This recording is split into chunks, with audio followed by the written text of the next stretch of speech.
from here, from Argentina, very well known. I'm sure he doesn't need introductions. Public health professional and expert. I think it's nice ending this session with a tribute to the 40 years of Alames. I think also Oscar was referring to the importance of generating new knowledge. Actually, many people here were referring to the importance of regenerating a different knowledge. And this is a huge responsibility that is not only with universities. And I think Alames is doing a great work, but for me, as a health professional, growing and training myself in Italy, I didn't really have access to this wealth of knowledge that Alames has generated. So it's also a responsibility to bring this knowledge out, and this is a huge opportunity. The movement is a huge opportunity, and I want to thank Mario and to thank Alames for what you're doing, and give you the floor. Bueno, muy buenas tardes ya a todos, a todas, a todos. Una enorme alegría de estar aquí y un honor la posibilidad de traer algunas reflexiones a partir de 40 años de la Asociación Latinoamericana de Medicina Social, señalando desde el vamos que hay aquí en sala, digamos, compañeros y compañeras que tendrían, podrían hacerlo y mucho mejor que yo. A mí me parece importante señalar quizá algo que me pareció siempre muy interesante, digamos. Es una frase de García Márquez, conversando con Fidel, digamos, donde le preguntan, digamos, ¿usted es marxista? Y García Márquez dice, me hubiera encantado ser marxista, pero había que estudiar mucho. Y yo creo que Alames nace justamente en esa etapa donde no se podía ser marxista sin estudiar mucho. En el año 1982, la Organización Panamericana de la Salud viene acompañando todos los movimientos de dictaduras de América Latina. Incluso se habla de una dictadura interna. El caso, digamos, de un mexicano, de Héctor Acuña, digamos, que estuvo reprimiendo adentro mismo de la OPS la diversidad de pensamiento. En 1982 se produce un hecho continental muy impactante, que es la Guerra de Malvinas y el alineamiento de Estados Unidos con Gran Bretaña. Y curiosamente, por ese efecto, digamos, en el año 1982, por primera vez asume la dirección de la Organización Panamericana de la Salud un profesional latinoamericano sin el apoyo de Estados Unidos, el doctor Carlyle Guerra de Macedo, que de alguna manera, compensatoriamente, digamos, empieza a volver a darle oxígeno a un núcleo muy importante, como el caso de la doctora María Isabel Rodríguez, el caso del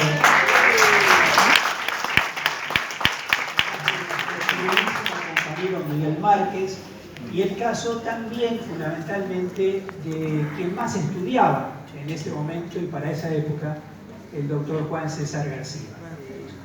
La promoción, podríamos decir en épocas que no había internet, WhatsApp, la promoción de una red latinoamericana de pensadores del campo de las ciencias sociales y salud es casi una obra heroica, una obra, digamos así, de epístolas, una época de cartas, una época de visitas personales de Juan César García a todos los países promoviendo grupos. Y es entonces natural que el fallecimiento prematuro de Juan César García haya producido tal impacto que muy poquito después se va a crear la Asociación Latinoamericana de Medicina Social con el mandato de ser riguroso, con el mandato de ser crítico, con el mandato de investigar, con el mandato de estudiar esto mismo que de alguna manera García Márquez nos había enseñado, nos había puesto en escena con su fantástico sentido del humor, pero siempre con una verdad por detrás. 40 años atrás el mundo era otro. El mundo era otro.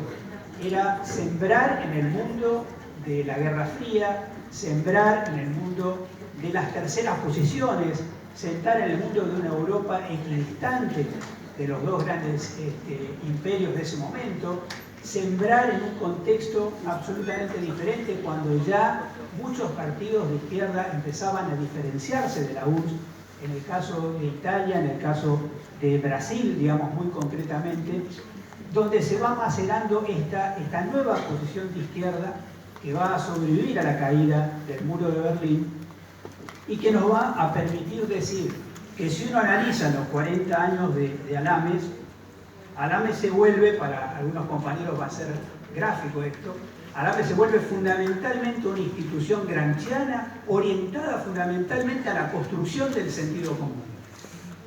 Eso es, digamos, la larga tarea que los pensadores, que los referentes, que se han mantenido unidos a lo largo del tiempo por 40 años, digamos, nos han construido, nos han transmitido, nos han permitido llegar hasta aquí.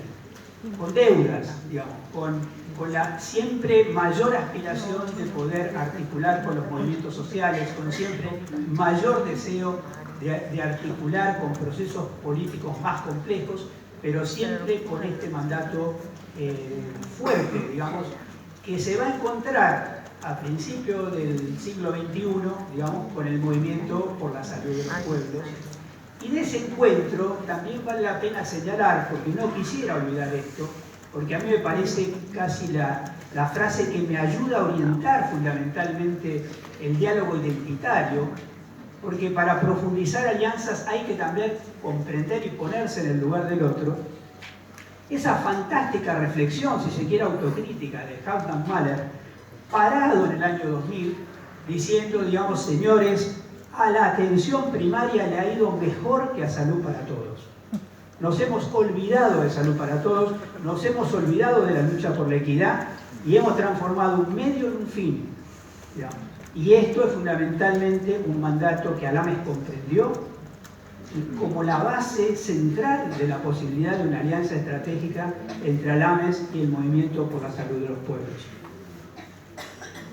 40 años atrás estábamos en una situación distinta, pero claramente comienzan los procesos de globalización. Los procesos de globalización claramente fueron contra nuestros pueblos. Los procesos de globalización fueron contra los Estados-nación, porque los Estados-nación eran en fundamental barrera para el libre comercio. Y podríamos decir que casi literalmente hasta la caída de las Torres Gemelas, digamos, Estados Unidos es el gran protagonista, el gran ganador de la globalización. Pero esa etapa de globalización terminó, y muchos autores dicen terminó con la caída de las Torres Gemelas, porque en ese momento, digamos, ya estamos registrando que Estados Unidos está perdiendo otra guerra a través de la globalización, digamos, impulsando con su propia receta el surgimiento nuevamente de un mundo.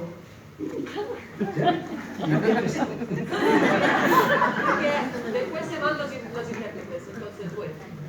Intentamos y si no hacemos traducción consecutiva. Bueno, gracias. En 3 minutos se van. Ay, qué horror. Bueno, te decía que el problema es que Estados Unidos con su propia receta volvió a recrear un mundo multipolar. Y ahora está asustado, y esto quiero señalar porque para mí es muy importante. Hay dos formas de pensar y de pensarnos. O nos pensamos fundamentalmente con un capitalismo que está en la fase triunfal final, o pensamos en un capitalismo desesperado, que sabe concretamente que tiene su tiempo contado, y que sabe perfectamente que está en una situación desesperada, y por eso recrea sus nuevas versiones ultra conservadoras, digamos, las más extremas dentro del campo de la organización de un orden global que le resulta adverso. Podemos criticar desde aquí y decir, bueno, el rol de China finalmente es como una gran maquila, quizá la maquila más grande, pero lo real es que Occidente se siente arrinconado. Y además Occidente ha fracasado éticamente. Cuando hoy estamos discutiendo sobre el buen vivir, debemos de alguna manera poner sobre la mesa no el exotismo del buen vivir, no el exotismo de los pueblos originarios, sino que lo que tienen en común los pueblos originarios es no ser occidentales. Es no ser occidentales, entonces es lo mismo no ser occidentales.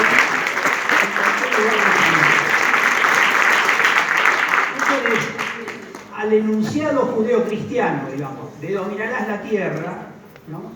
La superioridad ética de algo expresado por Evo Morales, pero que es la expresión de su propio pueblo, es decir, la tierra no nos pertenece, nosotros pertenecemos a la tierra, es absolutamente ético, es absolutamente central, deja en ridículo el pensamiento occidental y el pensamiento judeo-cristiano que lo alimenta. Y yo no quiero descontextualizar en este momento algunas cosas que me parecen fundamentales. Lo primero es, esta no es una reunión y las reuniones nuestras no son iguales a antes de la pandemia. Nosotros necesitamos reflexionar sobre la pandemia. Y necesitamos reflexionar sobre la pandemia porque la pandemia puso en crisis a Occidente. La pandemia le dio, esto es titular de The Economist, digamos, la pandemia puso en crisis porque señaló de alguna manera que la pandemia era el regreso del Estado, cuando lo estábamos destruyendo. Y la pandemia además mostró de qué manera se venían debilitando los sistemas de salud, incluso los países centrales. Y claramente, cuando nosotros vemos países como los nuestros, digamos, que con palitos, lo voy a decir así, con una inversión en salud mínima, digamos, hemos tenido desempeños decorosos, nos encontramos con un país que gasta 20 veces más en promedio por habitante que todos nosotros juntos, que todos nuestros países juntos. El peor país en desempeño contra la pandemia se llama Estados Unidos de América. Definitivamente, digamos. Ofende el desempeño de un país, digamos, que gasta la barbaridad que gasta en salud. Pero además, para Europa también significa el regreso del Estado. Y los grupos de ultraderecha se van a alimentar de ese regreso del Estado. Se alimentan fundamentalmente de ese regreso del Estado porque entran en pánico frente a esa posibilidad, frente a la posibilidad del regreso de esa situación. Entonces nosotros nos encontramos en un nuevo contexto internacional donde la salud pública, y permítanme decirlo de esta manera, la salud pública, queriéndolo o no queriéndolo, quizá digamos involuntariamente, se ha puesto como contradicción principal de este capitalismo globalizado.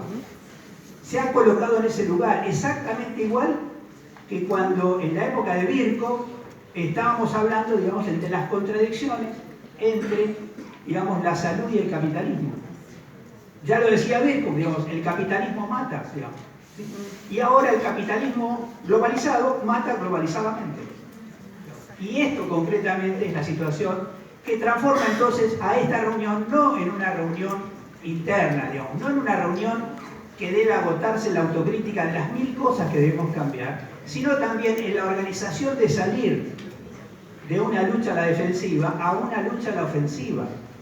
Porque en realidad, digamos, está la dignidad humana en juego a partir de los elementos que nosotros estamos en este momento discutiendo. Y quiero señalar también, digamos, ojalá llegue la traducción, digamos, que yo coloco la palabra dignidad y la mayor indignidad la acaba de poner en escena la Iglesia Católica.